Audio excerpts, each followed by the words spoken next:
Hello there, everybody. And today, for the movie review, I'm reviewing the finale to Venom Free, The Last Dance. So, this came out around October of 2024, and I've been pretty mixed on the Venom movies. I actually rewatched the first one not that long ago, and I actually enjoyed it. But after that one, it kind of just fell apart for me. I mean, the second one's alright. It kind of just wasted its potential with Carnage. But this third one, I feel it could have been so much better. But it's wild to me that Venom has his own trilogy, but not Andrew Garfield as Spider-Man. It's just insane to me. But I always did like the dynamic between Tom Hardy and Venom.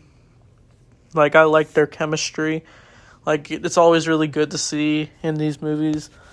That's one of the highlights for sure. But this time, this movie's more about a road trip movie where Eddie has returned from the multiverse after, spoilers, if you saw in Spider-Man No Way Home, he was transported to the MCU and he started to learn about it. But we didn't see him meet Spider-Man at all, other than just see a TV screen at the end of Venom 2. But he's transported back to his world, and he is now endangered because there is a Venom army coming after the main Venom, led by Call, Null, I think his name is, my bad. Call or Null, you can comment below, but anyway, he's voiced by Andy Serkis, surprisingly, and Null actually looks pretty cool in this movie, but unfortunately, he's not really in the movie. But he sends like a giant Venom monster to go after him, and Eddie is like going through the road trip lifestyle where he ends up getting jumped by goons. Venom, of course, eats the heads pretty violently, but he has to go through like the deserts, and he's encountered by the military because he is a fugitive, and so he has to go on the run. We get a bunch of action sequences, but the main thing about this movie is that it's meant to be the finale, and it's kind of just like, the main thing about these movies is that they kind of just feel like generic action movies, and that's the main problem with the movie. It's just like, it just feels like it's just kind of generic. Like, it just feels like it's just, like I said, it's wasting its potential of what it could be. Honestly, when I saw the trailers for this, I thought it looked exciting a little bit, but it just, I kind of went how I thought it was going to go, honestly. But one of the other cool things we do see in this movie is where Venom actually tames a horse, and the horse becomes Venom, and he uses it as a ride. He even jumps on a plane. But the main thing that goes on in this movie, he meets some family who apparently are on a road trip to Area 51, but that is the main plot point of this movie, where Venom is going to go to Area 51 to finish off the rest of the Venom goons.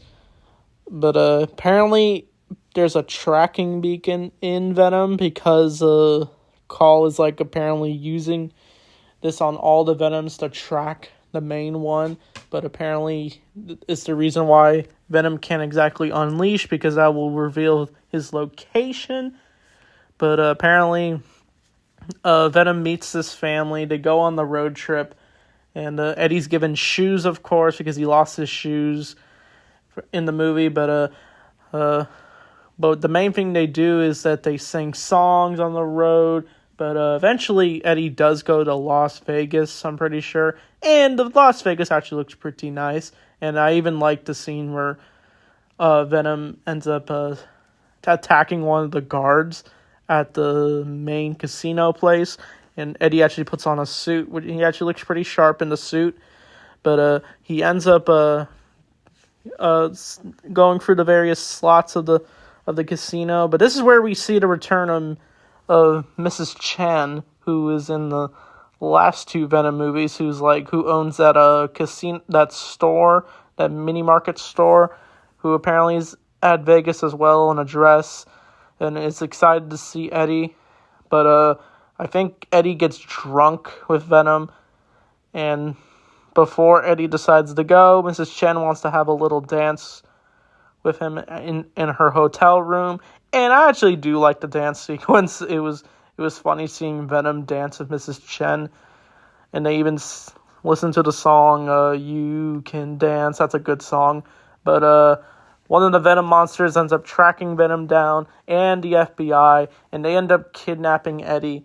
And mainly the finale of the movie all takes place at Area 51, where we see a bunch of other random Venoms. I honestly wish we could have gotten Anti-Venom in this movie, but I think we see a sort of Anti-Venom, but we see like a green Venom, a yellow Venom, a pink Venom, just a various other cool looking Venoms. But it all leads to a great finale, where apparently we get like the various scientists. One of them is actually is from another Marvel project, Chadwick Endorser. I'm sorry if I said his name wrong, but he was in Doctor Strange. He played Baron Mordor. Honestly, he could be like a doppelganger of this universe, since this is the established Marvel multiverse. But the finale all takes place at Area 51, where all the Venoms are outbreaks, and it's going to cause the massive destruction for the world. But Eddie decides to make the final stance with Venom. But Venom doesn't want Eddie to die, and they have a heartwarming moment together. And we even see the family on the road trip earlier show up again. Apparently they wanted to watch it, which was apparently a bad idea. But Eddie ends up saving them at the last minute, while Venom sacrifices himself by combining all the Venoms into one giant blob. And Venom actually dies. I didn't think Venom was actually going to die in this movie, but he did. And he actually had a somewhat good sacrifice.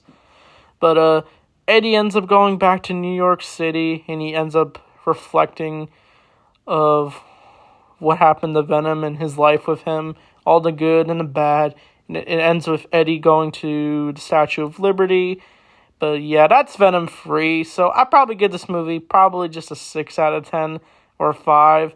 I don't know. It seems a little harsh, but I don't know. I was probably harsh on the Venom movies in the past on my previous videos. But I would definitely like to rank all the Venom movies if you really think about it. But I definitely think Tom Hardy as Venom is much better than Topher Grace as Venom. I still think that. But it's just unfortunate that we're probably never going to see Venom appear in a movie again, since, Venom dies in this movie. But we did see a symbiote land at the end of No Way Home, so it's possible Spider-Man might get the black suit in Spider-Man 4.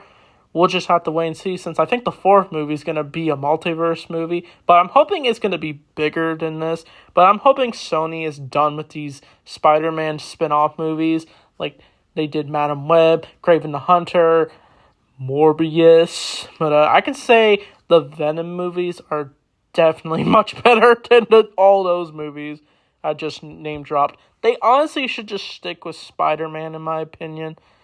But I don't know. I don't know why I wanted to see these movies, the Sony movies, probably because they're superhero movies. But I can at least respect that they tried to do a Venom trilogy. They did their best, in my opinion. So that's the Venom 3, The Last Dance. It was an alright Last Dance, for sure. But the next reviews I'm going to be doing are about a certain man who can fly. You already know what I'm talking about. It's going to be Superman. I'm going to review the Superman movies. Very excited to talk about it in preparation for Superman. And maybe I'll review the Fantastic Four movie, since Fantastic Four is coming out very soon as well. So anyway, thanks for watching. I'll see you all next time.